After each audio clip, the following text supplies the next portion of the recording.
Motivation is what prompts someone to act or behave in a certain way. So we as pastors want to motivate our people to do outreach. But how? We're going to talk about that on today's episode of Rainer on Leadership. Dad, welcome back to your own show.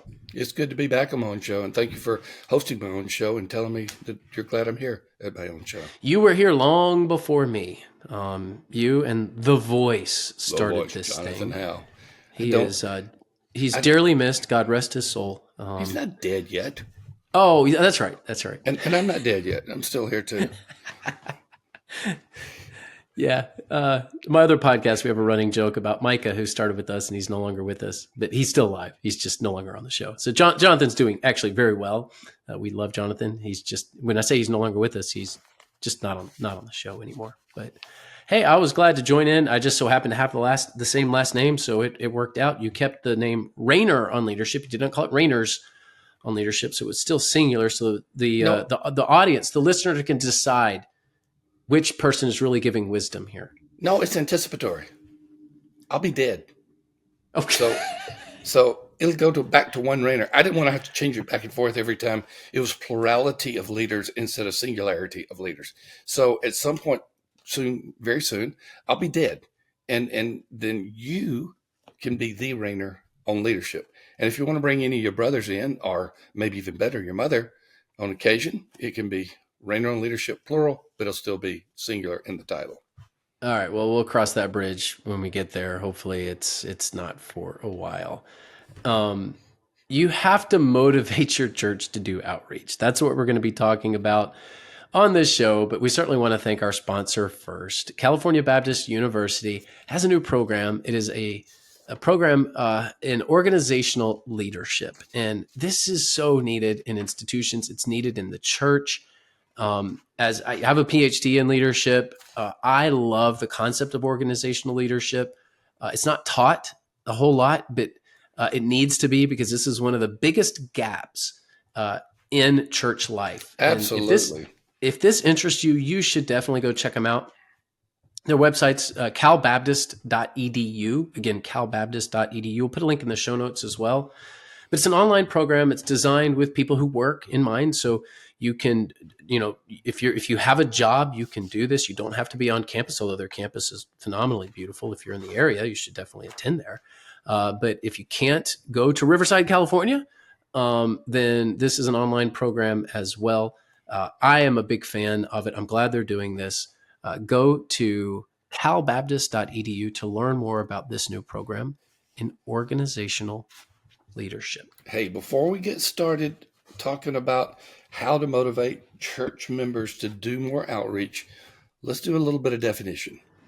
Outreach is that activity or ministry or program within a church that reaches beyond the walls of the church. So outreach can be evangelistic. It does not necessarily always include evangelism.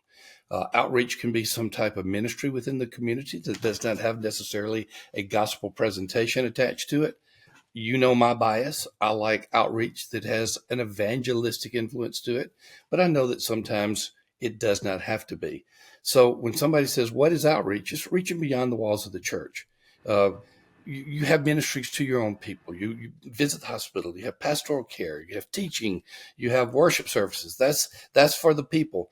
But the church is designed to be not only on the inside, but on the outside as well. So when you're talking about outreach, you're talking about beyond the walls of the church. So we're going to be talking about that kind of outreach, and you're going to tell us what motivates people and what does not. Yeah, I mean, that's a good distinction. All evangelism is outreach. Not all outreach is evangelism. Yes. You should invite your neighbor to church. That's not you sharing your faith. That's not evangelism, but it's still a good thing. Better if they don't know Christ for you to share your faith with them. But hey, if I'm a pastor and all of my people were doing outreach, I'll take it, right? Right. At least they're doing something to reach beyond themselves. Yeah. So how do you motivate people to do this? How do you motivate people to get beyond the walls of the church, to get beyond the ministries for the saints?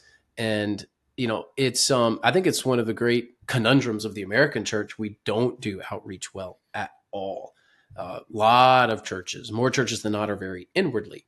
focused. So how do you get people thinking outwardly?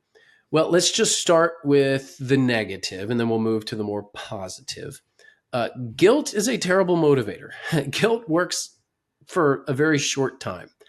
Uh, and you know this if you've ever guilted your church into giving. So, the budget's short, you get in the pulpit and you kind of lay it on thick and you make people feel badly about, well, we haven't given.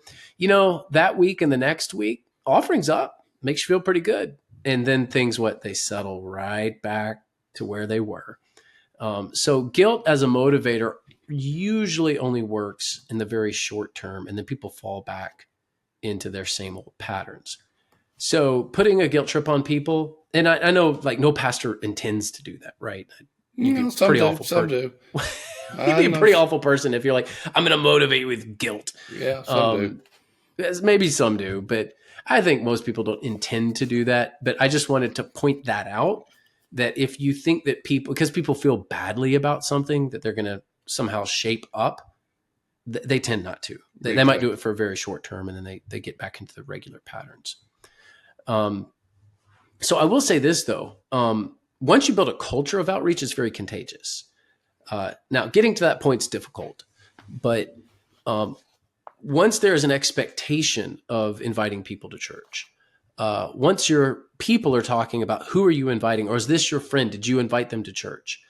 Once you have that culture, it tends to multiply pretty rapidly, but it takes a bit to get there because cultural change is always the longest to change, right? It is. When we began to research churches that had a cultural change, we looked for different characteristics that were taking place in those churches. One of the characteristics was let's do something that can be done, not a high bar, but just something that can be done. Let's do something short term that can motivate people. That's what we heard from churches. That's how we designed the Hope Initiative. And the Hope Initiative is a 30-day jumpstart. Does it dramatically, radically change culture? Possibly. But a series of those types of 30-day emphases will begin to make culture outwardly focused. And so one of the purposes that and I think we're in over 1,000 churches now, Sam, with the Hope Initiative. And one of the reasons we did that was because we wanted to jumpstart a new culture. It may not be massive, may not be pervasive, but it is a beginning, and everything needs a beginning. And that's what we did with the Hope Initiative.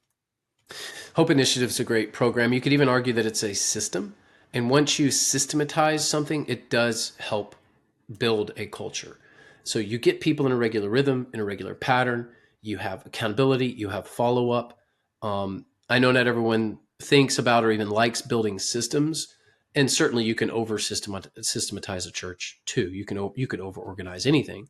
But if you don't have any sort of system of accountability in your church, well, it's not likely that you're going to get the cultural change that you need. And that's one thing I like about the Hope Initiative is it helps you build the system so that you can sustain the culture. And also, just one more, talking about our resources, Good News Neighbors. That is another way to reach beyond the walls that you can do on an ongoing basis. It's almost fun changing the culture. It is. I really like that one. You know why I really like that one? Because y'all do it well at your church. Well, we do it well at West Bradenton, and I wrote it, so Yes. I tend to be biased towards my own stuff. But yeah, Good News Neighbors is the other resource. We'll put a link in the show notes there. And even if you're frustrated with your church, which I know a lot of pastors are, you can start this with one person. So if you're like, I want to, evangelism will never die in your church if you do it. Good word. If you're listening to this and going, we don't have any evangelism in our church, well, that means you're not doing it, right? So it will never die in your church if you do it. And you may say, well, that's very lonely, that's very discouraging, and that's hard if I'm the only one. That's absolutely, you are right. That is very hard, but at least it's not dying. And if you can just get one other person to be your buddy and to get out there and to do outreach, it will catch.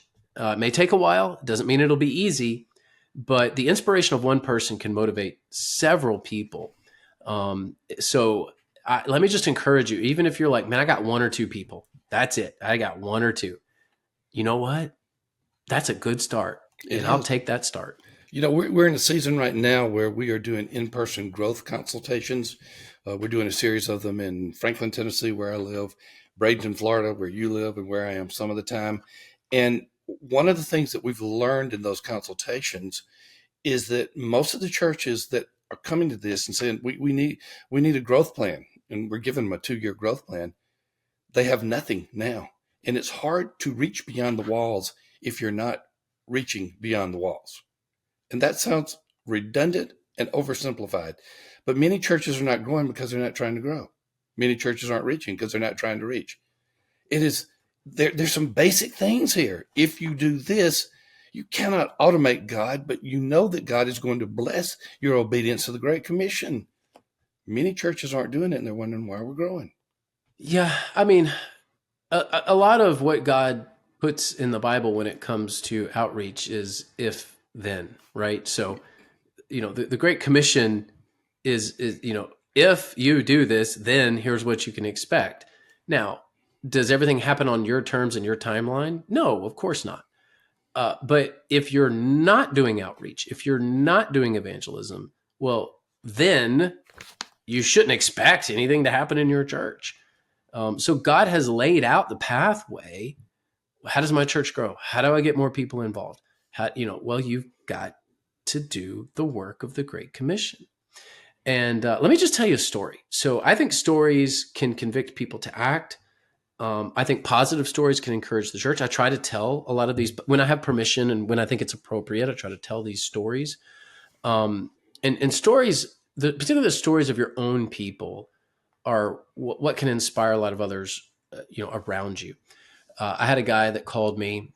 I don't know. At this point, it was probably about a month ago, and well loved in our church. Always available.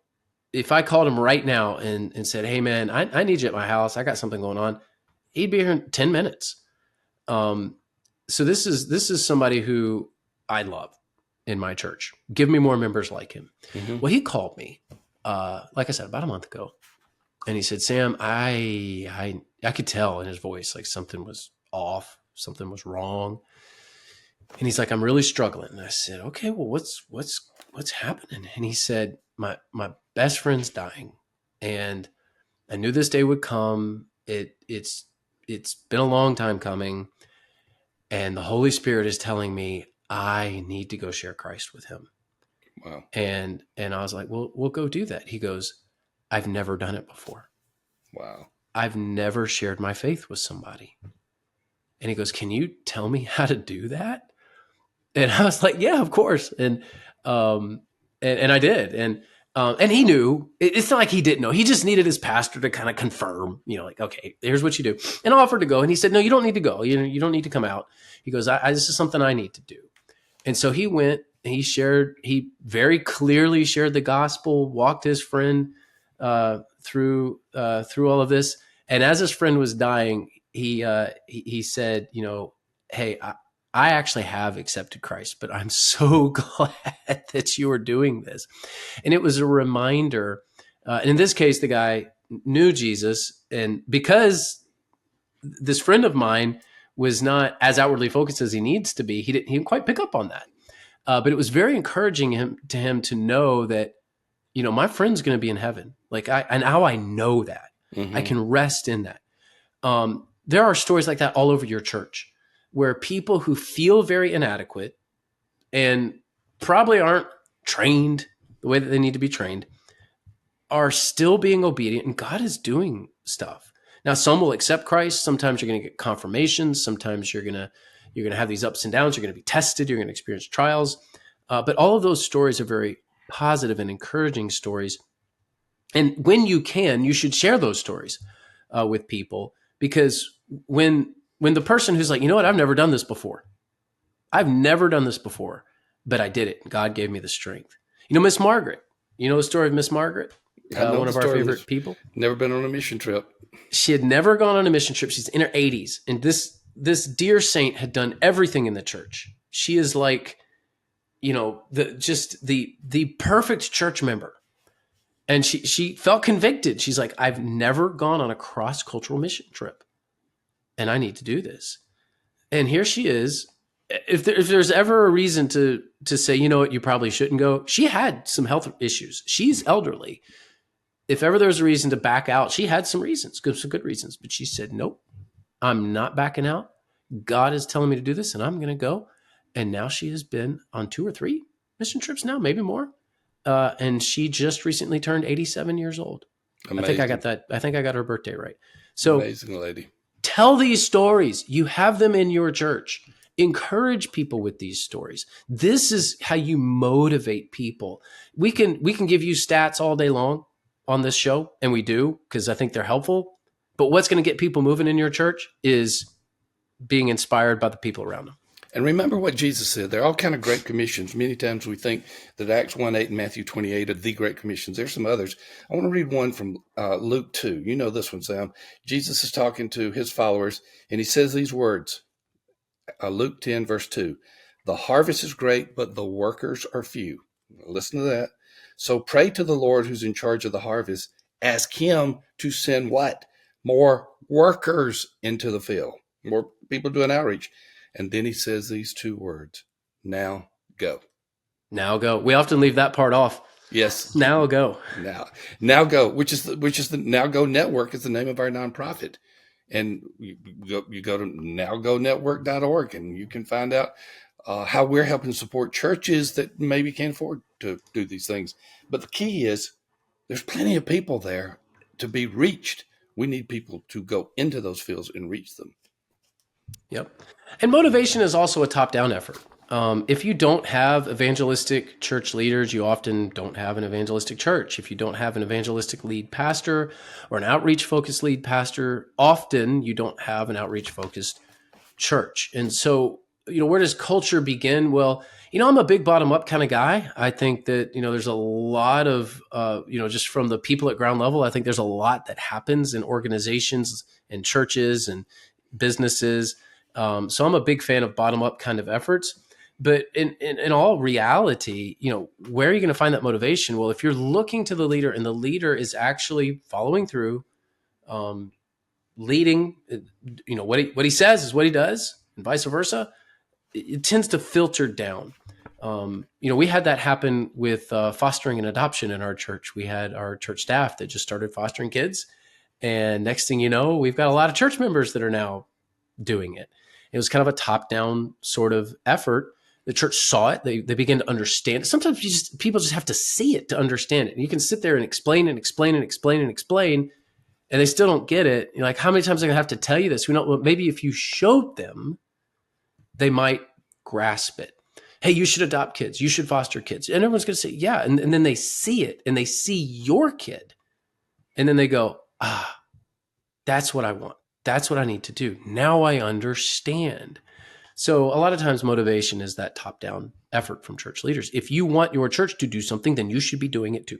Yep. And I remember your first foster child. I remember holding that foster child. I remember hugging that foster child. And I know reunification is what you want. You want them to go back to their parents. In this case, his mother. For many reasons, it did not work out. And so that was plan A, but God had a plan B for you. He gave you another son, and he gave me a grandson as a result. I remember that so well.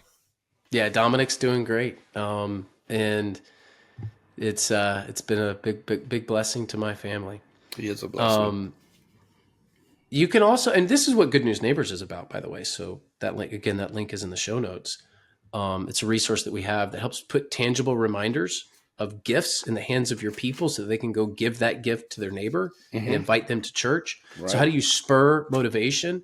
Well, give your members gifts to give to their neighbors. They take that home. It sits on their counter. They see it and they go, I should probably do this.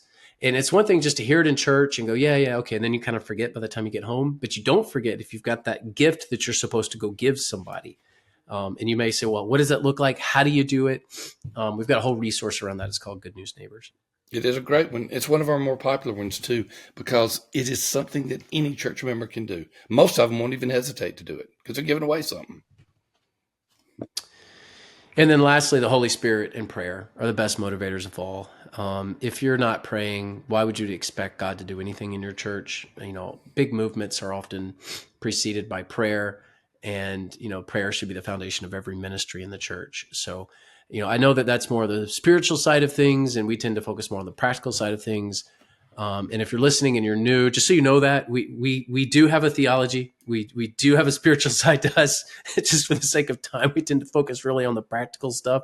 We assume you're where you need to be spiritually, but I also think that it's a good thing if we're going to talk about motivation to point out, Holy Spirit and prayer are a key part of this. And the Hope Initiative, back to that again. The Hope Initiative 30 days is going to point you to pray almost every day, and is going to remind you again and again of the work of the Holy Spirit in all of this.